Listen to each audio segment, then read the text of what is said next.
Captain Greg Mathers was a man of discipline and control, the kind of leader others aspired to become. With a career spanning more than 2 decades in the state troopers, he had earned a reputation as an unwavering pillar of law enforcement.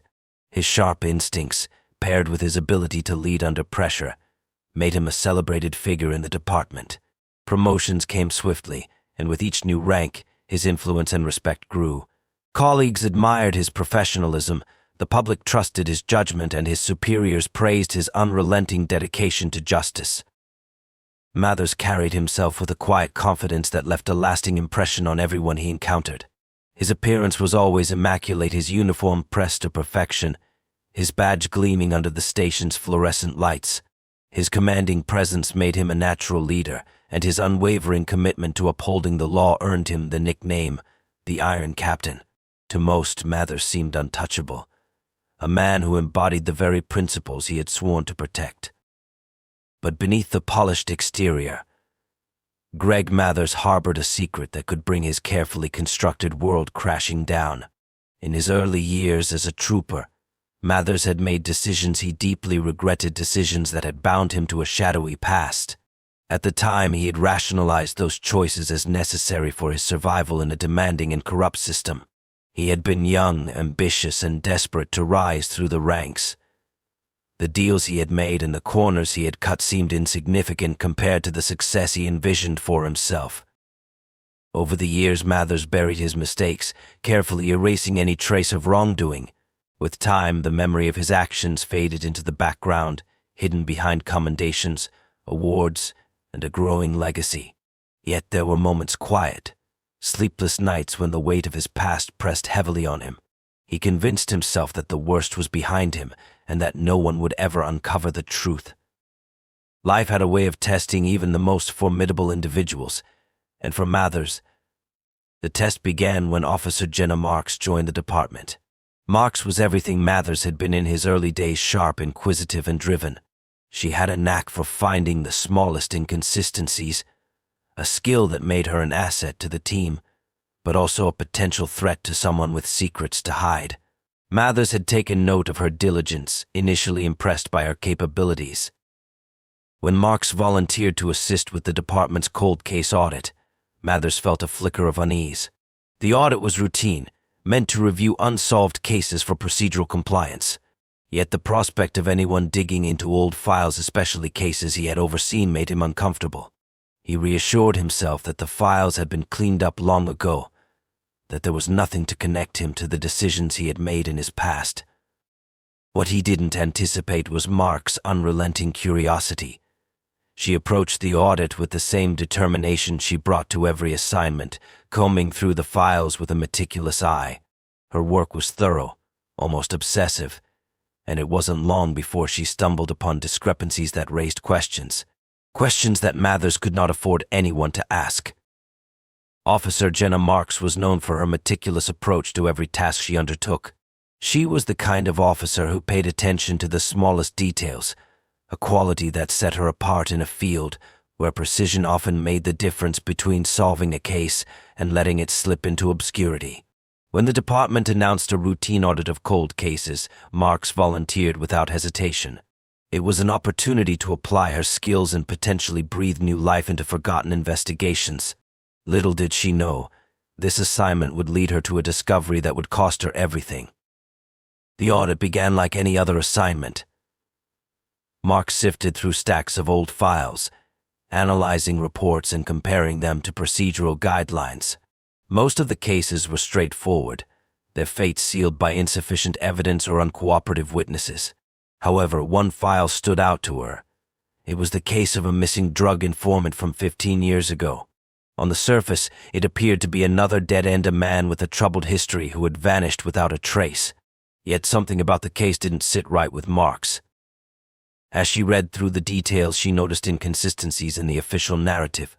Witness statements conflicted, timelines didn't align, and some reports seemed incomplete or hastily written. What caught her attention most was that the informant had been working directly under the supervision of Captain Greg Mathers at the time of his disappearance. At first, Marks dismissed it as a coincidence. Mathers had an impeccable record, and the idea of him being involved in any wrongdoing seemed implausible. Despite her initial hesitation, Marks couldn't shake the feeling that there was more to the story. She dug deeper, requesting additional records and cross-referencing the case with other investigations from the same period. Her efforts revealed a troubling pattern.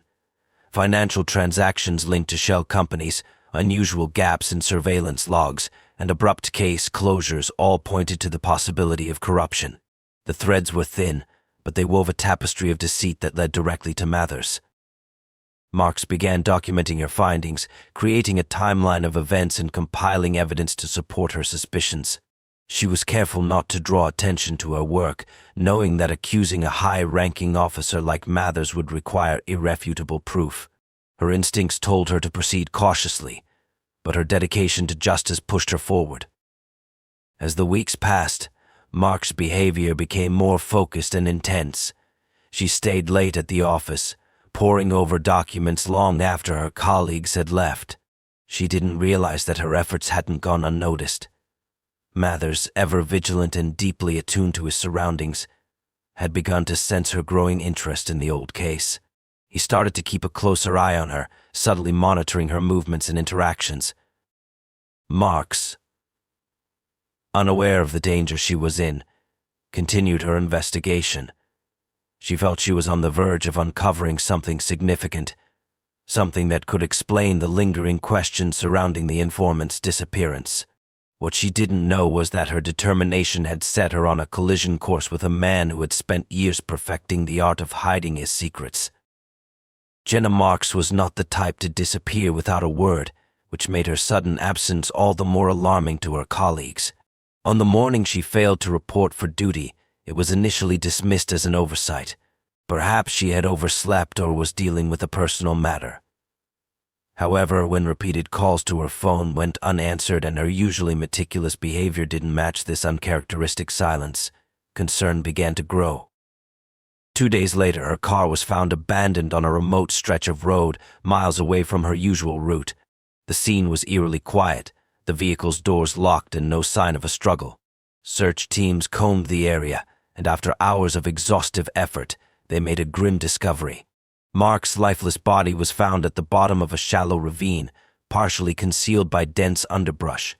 The initial examination suggested that her car had veered off the road, and she had been thrown from the vehicle during the crash. The department was quick to label her death a tragic accident. Official reports stated that wet road conditions and fatigue were likely contributing factors.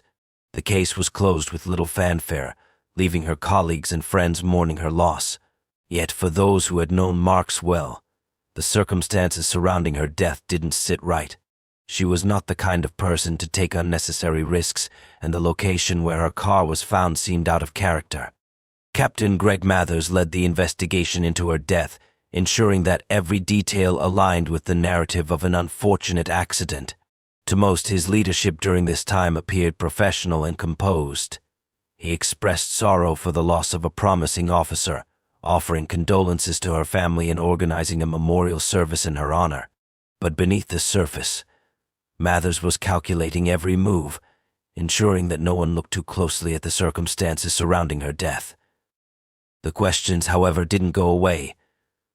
A few of Mark's colleagues couldn't ignore the inconsistencies in the story. The road where her car was found wasn't on her usual route to work, and the time of day didn't align with her regular schedule. Additionally, some details from the crash site didn't add up. Marks was known for her methodical nature, yet there were no signs that she had attempted to break or regain control of the vehicle. As whispers of doubt began to circulate through the department, Detectives Miller and Harlow were quietly assigned to review the case. They approached the investigation with caution, aware that pushing too hard could lead to backlash from their superiors. The more they examined the evidence, the more they found themselves questioning the official narrative. Mark's desk, which had been cleared out shortly after her death, yielded an unexpected clue. Hidden in a compartment was her personal journal, a detailed account of her findings and the suspicions she had developed about Captain Mathers. The detectives now had a thread to pull, one that could unravel a much larger web of deceit. Mark's death, they realized, was no accident. It was the calculated act of someone desperate to protect their secrets, and the evidence was beginning to point in one unmistakable direction. Detectives Miller and Harlow delved into Officer Jenna Marks' journal with a sense of urgency and unease. The entries painted a chilling picture of a determined investigator who had stumbled upon something dangerous. Marks had meticulously documented her findings about the discrepancies in the missing informant case and her growing suspicions about Captain Greg Mathers. She had even noted her unease about being watched, though she hadn't yet connected the dots to the fatal consequences she would face. The journal was a treasure trove of information, but it also raised more questions. Why would a captain as respected and experienced as Mathers go to such lengths to bury a case? And how far would he go to protect his secrets? As Miller and Harlow combed through the details, they began piecing together a pattern that linked Mathers to several troubling incidents over the years. The missing informant wasn't the only individual connected to Mathers who had vanished or died under suspicious circumstances.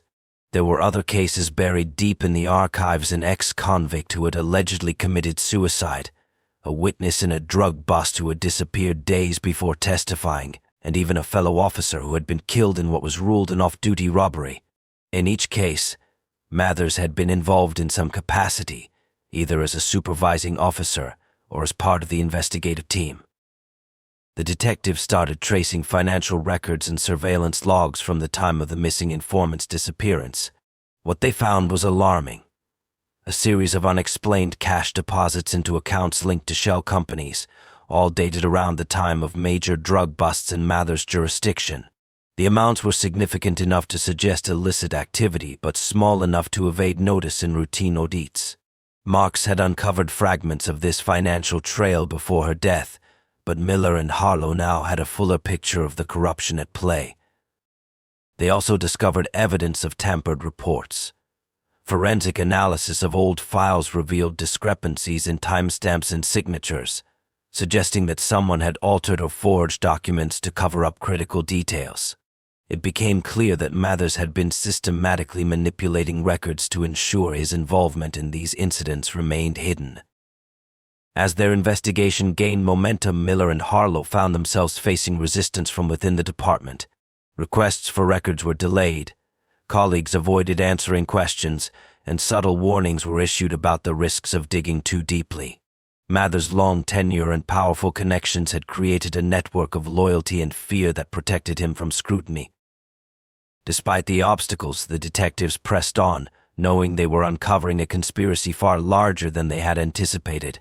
The pressure mounted as they realized that time was not on their side. Mathers had been careful for years, but his actions following Mark's death suggested desperation. If he suspected they were closing in, there was no telling what he might do next. The breakthrough came when they obtained a warrant to search Mark's apartment.